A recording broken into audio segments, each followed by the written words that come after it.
Bonjour tout le monde. Aujourd'hui, André et moi, donc, on est devant vous là, pour vous parler donc, de la tournée qu'on a effectuée donc, la semaine passée, vendredi dernier, dans la vallée du Gatineau à Maniwaki, pour rencontrer la cellule de crise forestière ainsi que les acteurs de la MRC. André à titre de porte-parole en matière de forêt, moi à titre de porte-parole en matière d'emploi.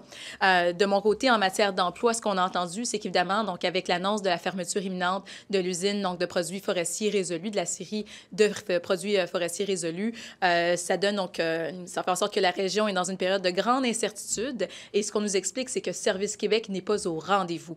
La préfète de la MRC, donc en appui avec l'ensemble donc des maires, des 18 maires donc de la région, nous disent donc de front commun qu'il faut absolument que Service Québec puisse donc d'abord ne pas donc avoir donc les coupures qui ont été annoncées, mais aussi de mettre en œuvre donc une stratégie main-d'œuvre et ruralité. La MRC donc a rencontré la ministre de l'Emploi, Catherine Champagne-Jourdain, qui a refusé de mettre en œuvre donc, cette recommandation. Donc, nous la sommons donc, d'y faire suite parce qu'évidemment, donc, ils vont la redéposer et surtout aller de l'avant avec les autres MRC les plus dévitalisés du Québec. André. Oui, si seulement il y avait juste une ministre qui refusait les recommandations de la cellule de crise forestière de la vallée de la Gatineau, là, mais il y en a deux.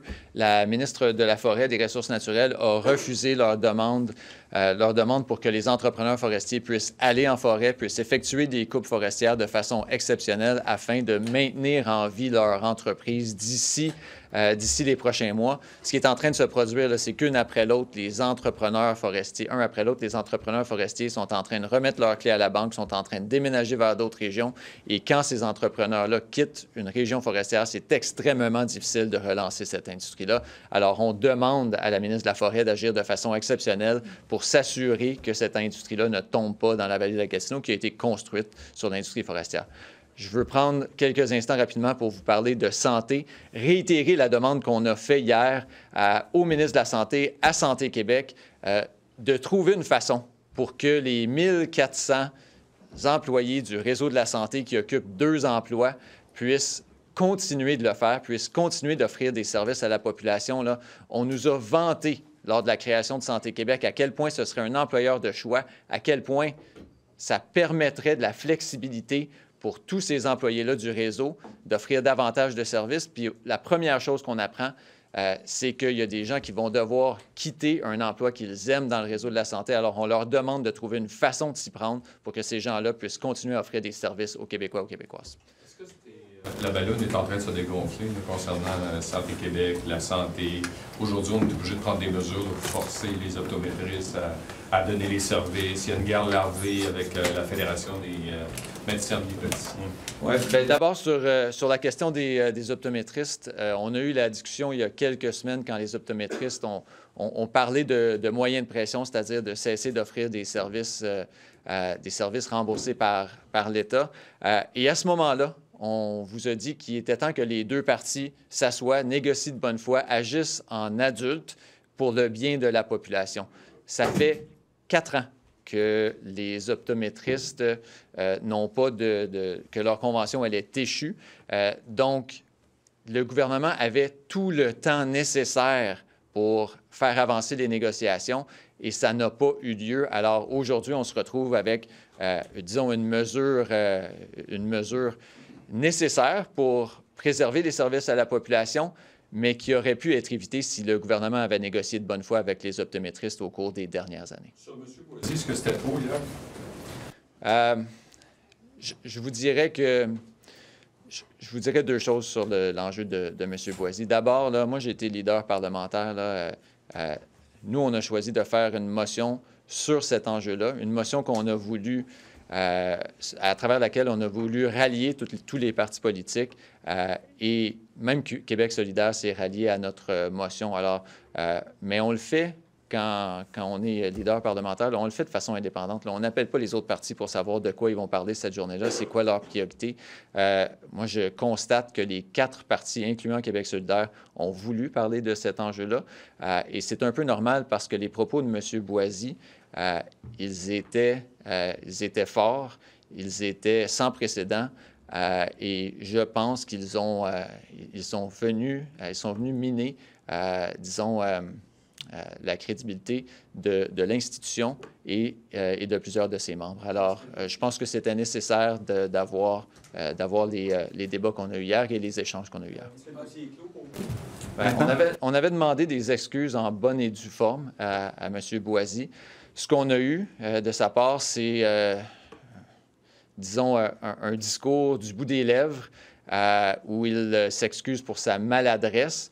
Nous, on aurait voulu qu'il travaille sur le fond de son propos, qu'il trouve une meilleure façon de dire ce qu'il a peut-être voulu exprimer, mais ce n'est pas ce qu'on a eu du tout, là.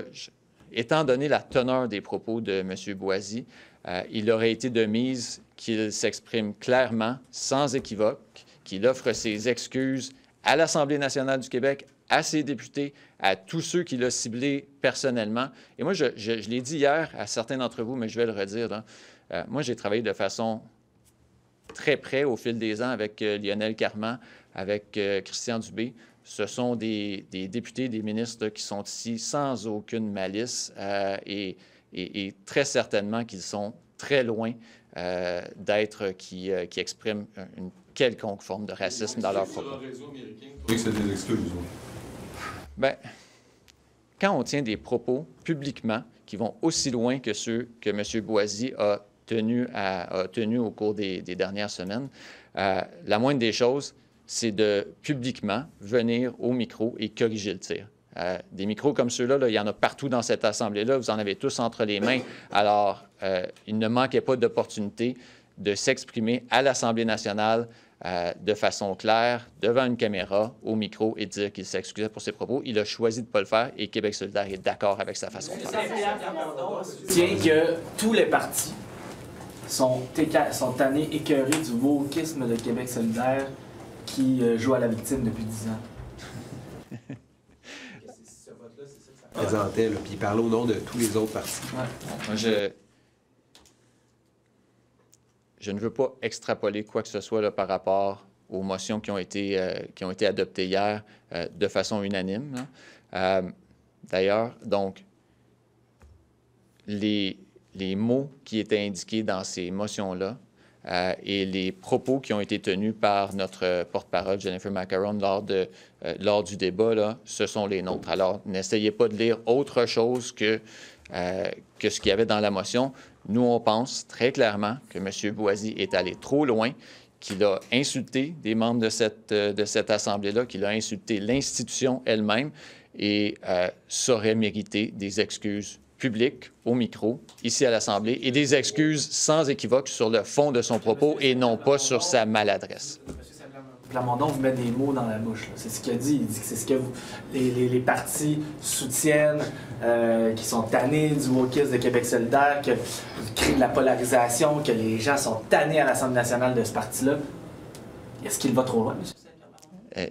À savoir si les gens sont tannés de ce parti-là, ça, c'est aux électeurs à décider, là. Moi, est-ce que j'aimerais avoir 125 députés du Parti libéral ici? Bien sûr. C'est pour ça qu'on présente des candidats dans toutes les circonscriptions. Mais de là à dire que, de là à extrapoler quoi que ce soit sur la motion, ça, c'est les propos de M. Saint-Pierre Plamondon et ce n'est pas les nôtres. Le Parti libéral est-il pour ou contre le wokisme? Franchement, là, honnêtement, c'est très, très, très large comme question. Là. Puis ce matin, je n'ai pas fait une analyse détaillée de exactement ce que veut dire le wokisme. Je suis sûr que vous en avez tous une définition qui diffère d'une personne à l'autre. Alors, honnêtement, je pense que c'est normal que dans une assemblée, on ait des gens qui aient différents points de vue. On ne partage pas plusieurs des points de vue de Québec solidaire, que ce soit sur des politiques publiques, que ce soit sur la façon de faire, et on ne partage pas très clairement les propos de M. Boisy. Est-ce que les fédéralistes cherchent à semer la peur? Pardon? Est-ce que les fédéralistes cherchent à semer la peur? Pouvez-vous en ajouter un petit peu? Plamondon. Je m'excuse, j'étais à l'extérieur de la porte. Quand non, mais cette fin de semaine, en clôture du Conseil national du Parti québécois, prévenu ses militants que les fédéralistes, je cite, cherchent à semer la peur. C'est déjà commencé quant au projet d'indépendance du Parti québécois, que ce sont les agents d'un régime en place depuis 150 ans. Qu'est-ce que vous pensez? Bon, on lui a parlé par la suite, puis il faisait référence assez clairement, entre autres, en tout cas, au Parti libéral du Québec. Ouais. Qu'est-ce que vous pensez de ça? Moi, je suis un fier Québécois, je suis un fier Canadien. J'ai aucune ambiguïté sur cette question-là. Je n'ai pas de problème à le dire et je vais le répéter sur toutes les tribunes. Et s'il y a des arguments à avoir lors d'une course référendaire éventuelle, ça va nous faire plaisir de les faire, mais ça va être basé sur des faits et ça va être basé sur toutes les raisons pour lesquelles on a une appartenance canadienne et sur rien d'autre. À quoi il faisait référence, vous pensez? Ça lui appartient. Moi, je vous ai dit tantôt, je ne veux pas extrapoler autre chose de la motion d'hier, mais je ne veux pas extrapoler non plus sur les propos de M. Saint-Pierre Plamondon. Ces propos-là, ils lui appartiennent. Là. Moi, mon appartenance canadienne, mon sentiment d'identité québécoise, ils sont basés sur le fait que je suis ici, que je crois que ce pays-là fonctionne et donc que je veux y rester. Mais qu'est-ce qu'il essaie de faire, selon vous, en faisant ces déclarations-là, et sur QS et sur vous? Mais il était ici. Vous auriez pu lui poser la question. Là. Je ne veux pas le lire dans les intentions de M. Saint-Pierre Plamondon, ça lui appartient. La question, il soutient qu'elle utilise des faits, qui fait que c'est ça, il sert de faits pour argumenter. Donc, bien, qu'il arrive avec une preuve bien concrète de cela. Moi, j'en ai pas vu. Est-ce que l'affaire Boisy a suscité beaucoup de discussions au sein de votre propre parti? Est-ce que ça a suscité des débats? Est-ce qu'il y avait... Est-ce que tout le monde pensait pareil ou il y a eu des discussions autour de ça? Mais ces propos à M. Boisy là, étaient tellement hors normes, étaient tellement à l'extérieur de ce qu'on s'attend de la part d'un député, de la part de quelqu'un qui travaille ici au quotidien à l'Assemblée nationale, que ce n'est pas une question sur laquelle il y a eu quelconque division à l'intérieur du Parti libéral. Away from what happened in the Red Room yesterday, you know, the Bouazi issue has completely dominated the conversation. Well, first of all, it has dominated the conversation just by the discussion we're having right now. We got up yesterday and spoke about healthcare, which is a major issue for a lot of Quebecers on a daily basis. But at the same time, Mr. Bouazi chose to go so far on an issue that he left no choice to parliamentarians but to defend the institution itself and to defend the honourable members who sit here. He said it in French, I'll say it again. I've been sitting with Mr. Dubé, Mr. Carman for years, and there's not an ounce of racism in these people. They are here, just like we are, to advance our Quebec society, to advance the interests of Quebecers, and I believe they try to do it in good faith. I may disagree with the results that they have, I may disagree with the policies they put forward, but I think they do it in good faith, and there are not people who have any malice or who have any inclination towards racism. So yes, it occupied a big chunk of the debate yesterday, but they were, what Mr. Bouazi said, deserved to be corrected by this Assembly. But given how important it was for you to correct him, is it going far enough for him to have just made his apology on social media instead of directly in front of you? You know what? Mr. Bouazi's made a lot of choices in this, let's call it a saga or this debate.